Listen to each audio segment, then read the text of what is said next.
স্বামী তার স্ত্রীকে বলল, তুমি বোরকা ছাড়া আগামী শুক্রবার তোমার চাচাতো বোনের বিয়ের অনুষ্ঠানে যেতে চাচ্ছ?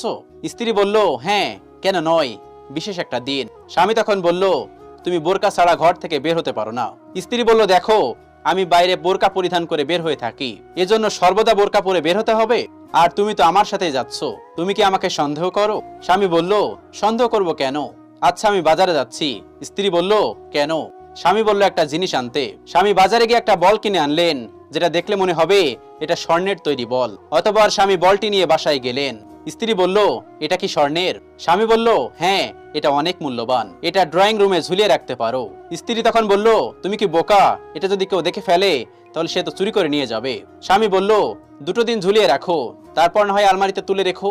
স্ত্রী তখন বলল, তোমার মাথায় কি গোবর? যখন কেউ জেনে যাবে আমাদের ঘরে স্বর্ণের বল আছে, তখন সে নিশ্চয় অন্যকে বলে দিবে, এরপর তারা সকলে মিলে ডাকাতি করতে আসতে পারে। স্বামী তখন মুচকি হেসে